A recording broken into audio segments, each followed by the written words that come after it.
All right. So today we are going to talk a little bit about those notes that we started with Desmos. We're not going to go all the way through that because today we're only focusing on circles, where Monday we'll do ellipses and Tuesday hyperbolas. So we'll work our way up into knowing about all of them. Today just circles. Perfect Friday activity. Circles, on Desmos, you graphed it, and you should have noticed what H and K are. After doing circles, hyperbolas, and ellipses, all of them, what's H and K? So it is an up and down, but it specifically points to one part of a circle that is super important for when we graph it. But it is the center of the circle. Because, yes, all of it shifts. But in order to graph the circle in the first place, we need to know two things. We need to know where the center of it is, and then what also do we need to know for the circle? The radius, because if it's this big or this big, we need to know that. But that's how you would graph a circle. Plot the center, do your radius, done. Circle. So that's the most important part. HK is the center of the circle. It says it right here. HK is the center of the circle. And then the radius is just a variable r. But in the equation, it says r squared. So if you see a number sitting here, radius is just the r. So here's a quick little example. X plus 5 squared plus y minus 2 squared equals 25. Our center is going to be at HK. What is H? It is negative 5. You should have learned when you were doing your Desmos activity, or maybe because we graphed circles in chapter 7, that it's going to be the opposite value from what you see here. H is what goes here. But the formula is x minus h. So if this is x plus 5, it had to have been x minus negative 5 originally. And then the y value, the k value, is 2. And it looks opposite from here because it is y minus the k value, which is 2. And then our radius is 5. You need to square root that number sitting over there to know the radius is 5. 5 squared is 25. So today, there are a couple questions to graph them, but that's not our main focus today. Our main focus today is finding equations and writing equations and answering information from equations. So write the equation of circle with the given conditions. The center is at negative 37 and has a radius of 2 square root of 7. So we'll plug everything into that formula. X minus negative 30. So that'll become x plus 30. Plus y minus 7 squared. And then over here we have to do 2 square root 7, and you have to square it. And I would expect that you do simplify that answer. So how do we multiply 2 square root 7 by itself? You're going to multiply the numbers that are outside together, 4, and you multiply that by square root of 7. Square root of 7 is 7. So that number should be 28.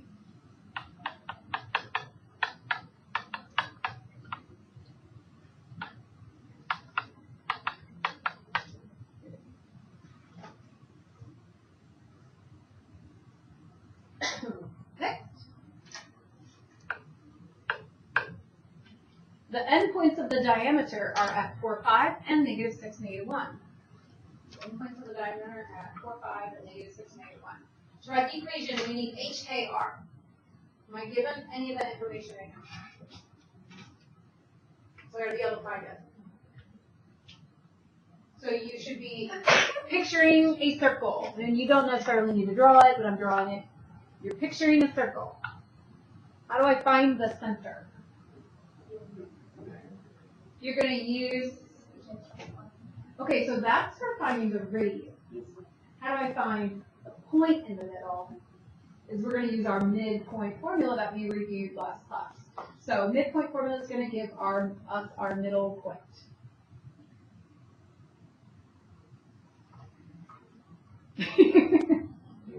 Good morning. Okay. So we're going to do the midpoint. 4 plus -6 divided by 2, and 5 plus -1 divided by 2. So our center is going to be at -1, 2. So we have our center, now we need to find our radius. We're given the diameter. How do we find the radius? Well, we're not given the diameter. We're given the 2 endpoints of the diameter. Now we know the midpoint. What did you say? We define the distance of the diameter and then divide by 2. Or distance from the midpoint to one of the endpoints. Either way is fine. Either way is fine. I'm going to do the midpoint. I'm going to find the distance between the midpoint and one of the endpoints. So find my radius. So my radius is going to be square root, distance between -1, 2, and I'm just going to use 4, 5. We'll do 4 minus -1 squared plus 5 minus 2 squared.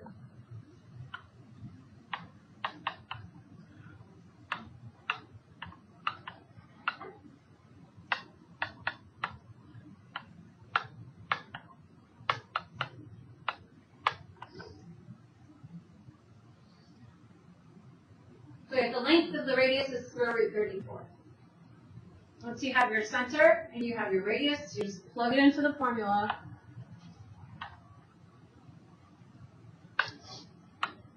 X minus -1 plus 1 squared plus y minus 2 squared equals, and then over here we have to do radius squared. So my radius is square root of 34. When I square that, what happens to the square root? Cancels, and we just get 34.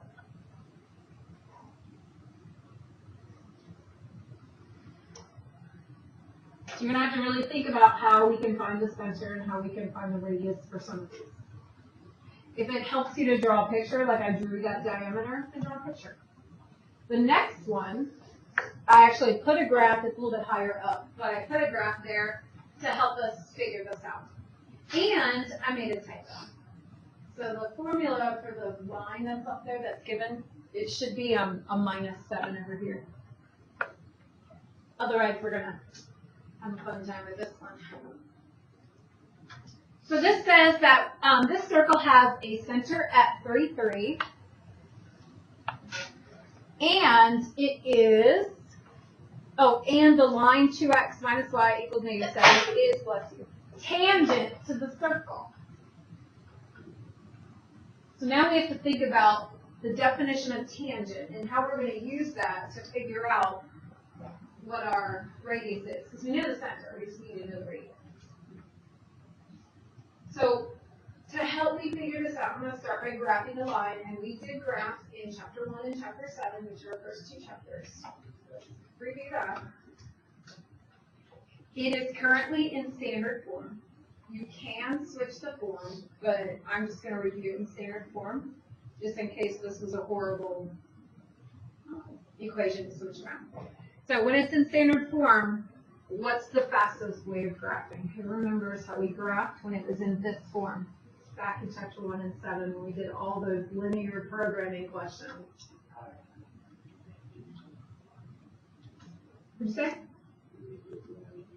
No, I didn't do that. Because we had horrible numbers back when we were doing that. Like slopes that were like 157 over 82 and stuff like that. Do you remember? Yeah, we found our x and our y intercepts. So we plug in 0 for x and y. So if I plug in 0 for x, I get negative y equals -7, I get 7. And if I plug in 0 for y, and I divide those, I get -7/2. So then I can plot this. -7/2 is -3.5, and then 7. And if we had a straight edge right now, I'd just combine or connect it. But maybe having the slope might be helpful too. Does anybody remember how we find the slope when it is in standard form? So that is slope-intercept form. So I'd have to change the formula. I'm trying to avoid doing extra work. But I have memorized the slope when it's in this form. So they remember that little formula. No, that is slope-intercept form. So that's completely changing the form of the equation, which you could do.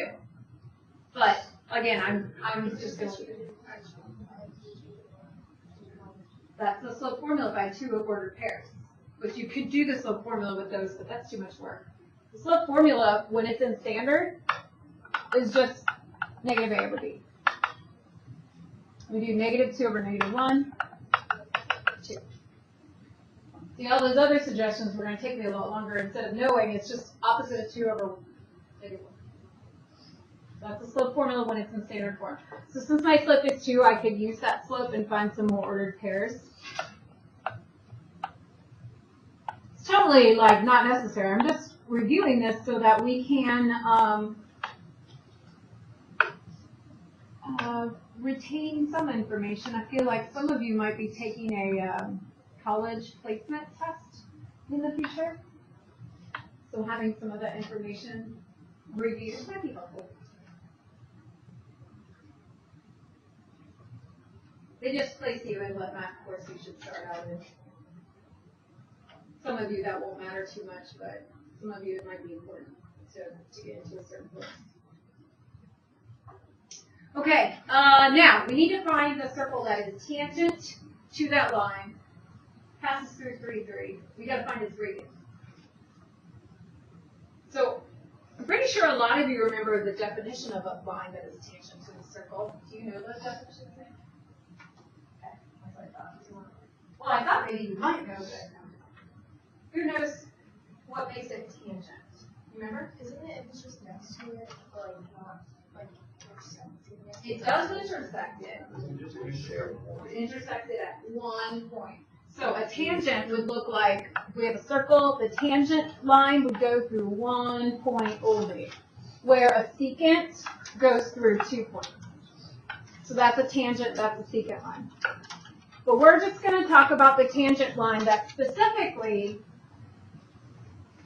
makes that circle with the radius at 3, 3. So there's something else that we really need to remember from geometry, and I don't know how many people remember this. You looking it up right now? Is that what you're doing? Mm-hmm. Are you really illustrating this? Yeah.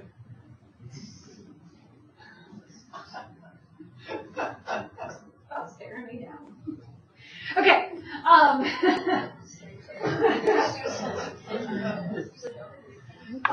So we have this circle that crosses somewhere over here.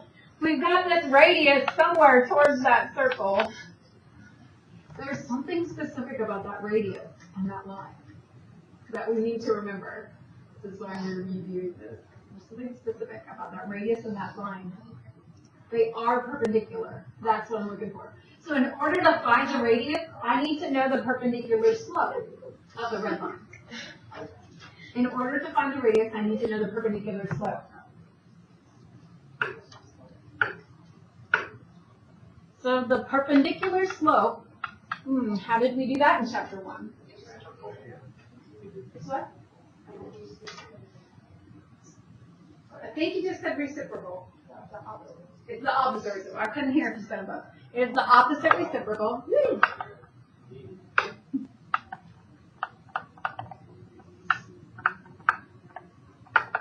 Of the slope of the red line, so this would be negative 1/2. And then I'll use that from my center, and I'll go down 1/2, or I actually go towards 1.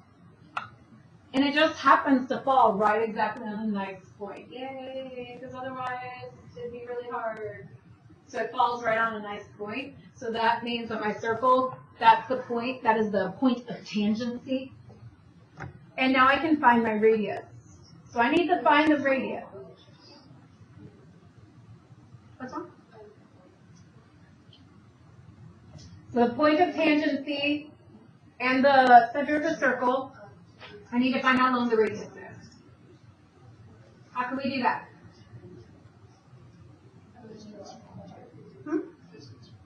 I could use the distance formula if I find what that point is, which seems pretty easy. I can use the distance formula. And the distance formula, by the way, since I've already graphed this, The distance formula is Pythagorean theorem. So if I just count the two sides that make that the hypotenuse of a right triangle, this is 2 and this is 4, I am doing the distance formula. I'm doing square root of the difference between the x's, 4, and the difference between the y's, 2, squared.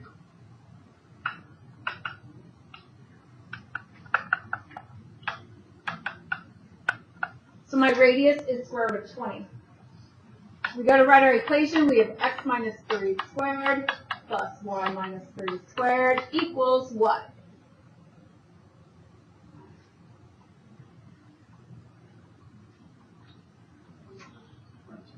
20. You just take the radius and you square it. Wait, can you go over how you use that one? How I knew that what was the point? The on the line that. Oh, so it makes, because I found the opposite reciprocal, so this is what you haven't learned, because I found the opposite reciprocal between the red line, that's going to make these two lines perpendicular. And there's a theorem or property, postulate, something in geometry that says that the radius meets the tangent line at 90 degrees. So once I knew where it met it using my opposite reciprocal slope, then I knew that this was the radius, and then I just counted the rise or run and found it. But they just have to be perpendicular to do it. Okay? All right, the next two should be pretty easy, I hope. Go ahead and find the center and the radius, and then we can go over graphing, which we've actually already graphed these in chapter 7. We graphed these. Go ahead and find the radius and the center of these two. And then graph them.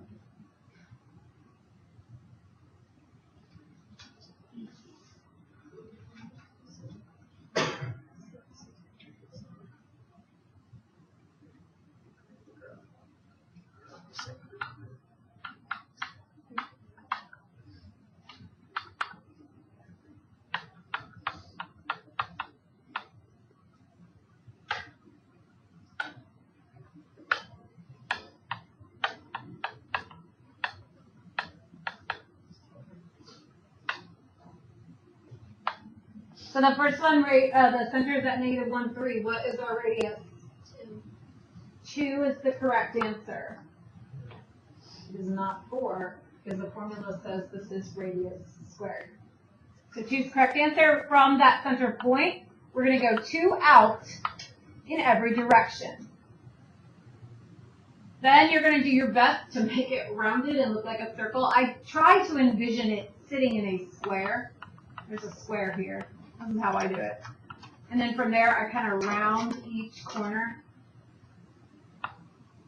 Just one at a time. That's how I feel like I can make the best circle. If I just try to connect them all, they don't always look that good. And then what's going to be helpful is when we go to graph ellipses. Ellipses are circles that were like stretched. That's what ellipses are. You're still going to have that center point. And you're still going to have distance from the center. It's just going to be different in each direction. You should have noticed that when you were doing that activity. And then when we do hyperbolas, it's just like a circle or an ellipse that goes. Like we're still going to have a center, and we're going to still have some sort of stretch. It's just open that way, or they're all like the same amount of work. Okay, for this one, the radius is square root of 5. And you could type that in your calculator to find the decimal, but let's be honest, how accurate are we going to be when we graph a decimal? Square root of 4 is 2, square root of 5 is 2 point, something close to that, right? 2.1 or 2.2, and how accurate am I going to be when I graph it anyway? I'll just go a little bit over 2. So if you feel the need to type it in your calculator and find that decimal, that's okay too.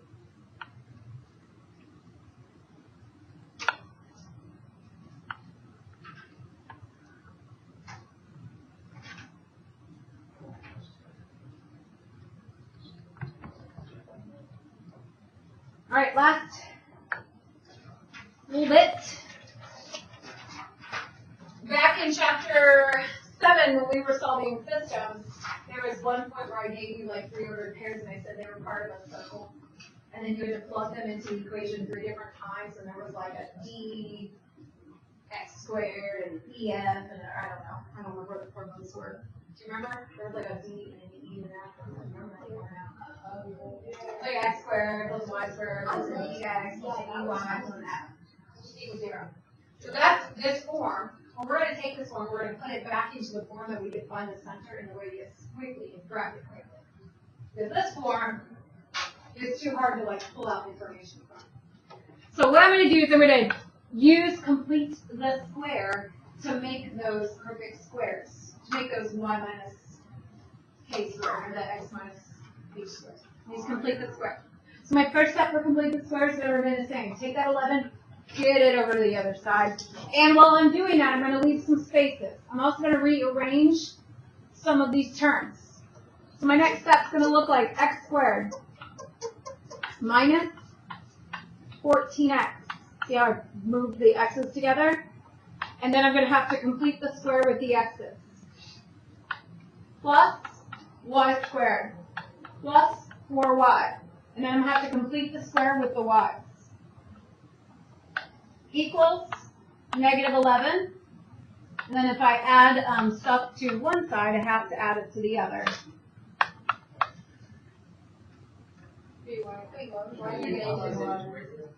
Because I didn't pay attention. There you go. Thanks for forcefully letting me know. Okay, so now we're going to do complete the square twice. You're going to do complete the square with the x's. I'm going to take negative 14, divide by 2, which is negative 7, square that, 49. It goes on both sides. Then we'll complete the square with the y's. We'll take 4 divided by 2, square it, and we get 4.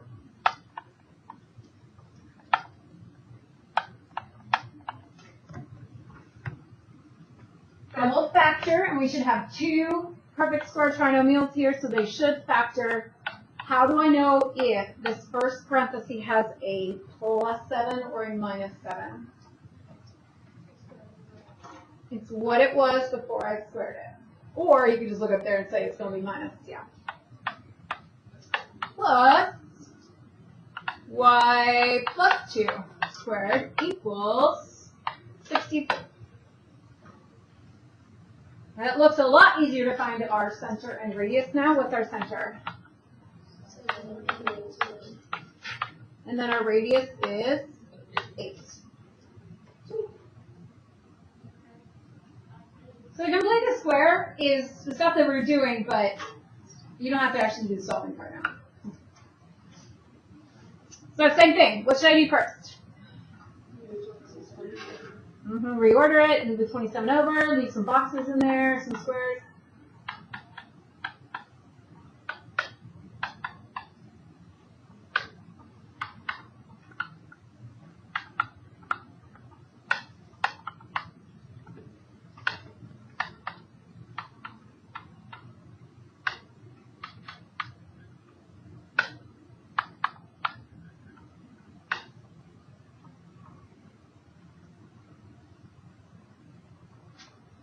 And then you're working a little bit ahead of me. You're completing your square and putting it in the squares.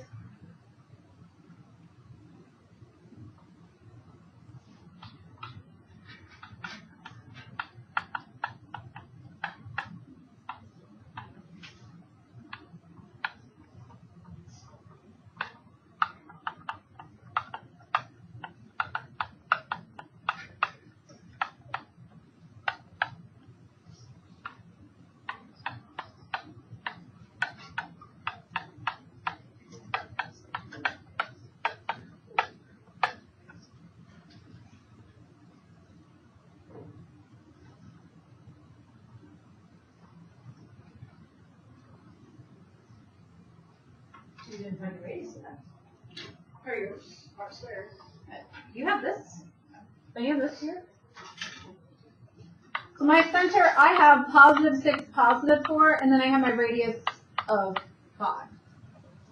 If you accidentally factor it wrong, you'll have your center at the wrong place. So if you have to graph it, then the graph will be wrong. So let's make sure we have the correct sign on this. And there's one last, you try it. I'll hop in and go over it at the end there. So find the equation of the circle for the center at -3, 2. No, at 3, -2. Sorry, I'll say. And the coordinates of the point 8, 2. I have a graph there. You don't need a graph. It's there if you don't know what to do. But you can do it without the graph. Table 4.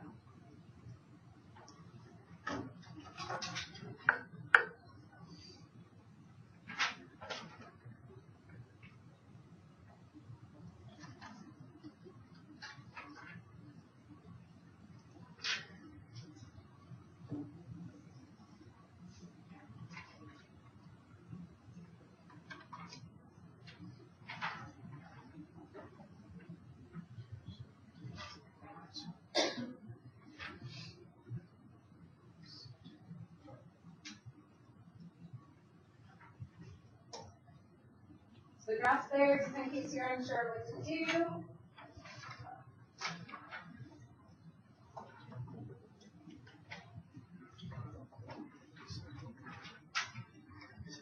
See a lot of this on your papers, which is a good start.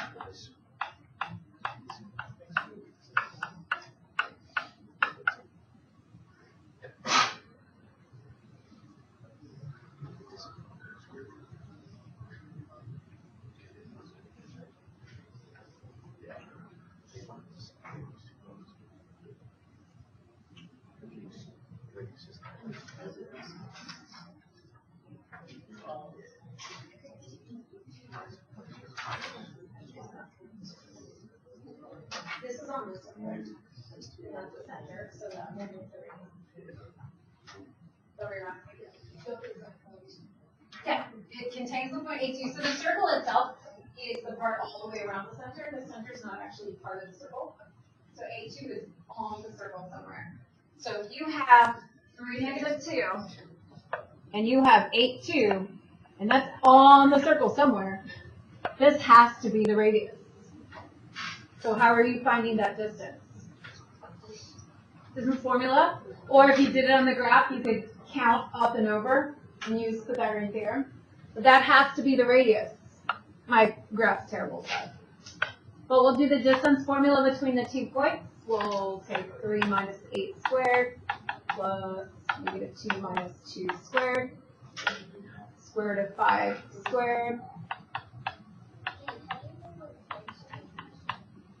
How do I know which points to use?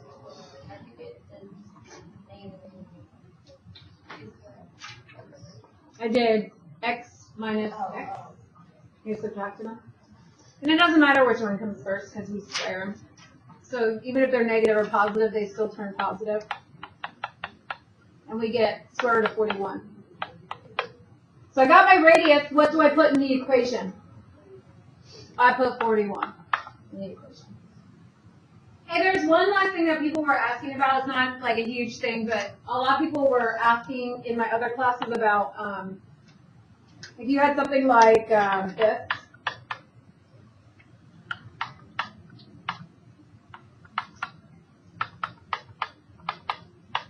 And you had to write the equation. How's this one different than the 2 that we just did together? Like x squared doesn't have an x term anywhere. That means that the h is going to be at 0. You won't have to complete the square because this is already the square by itself. Where y, you would have to complete the square with because it's got that middle term. So if you see any that are just by themselves, that means the h would be 0. And you just have to find the y value at that time. You just have to complete the square once for this one. Okay? So if you have a worksheet for your assignment and you have the rest of the time to work on it, which we lost about 5 minutes. Gotta keep you safe though. Practice that fire drill. I'm 17 years of teaching and had one real fire drill that wasn't even like a real fire, it was a real fire drill. The boiler or something was supposed to set it off. And it was in Montana. And it was like raining / slush coming down. And And we all knew it was a real one, so we like got out fast and we had their code. And we couldn't go back in because it wasn't a drill. We had to wait till the fire department came to check it out. That was the one time I've had a real one.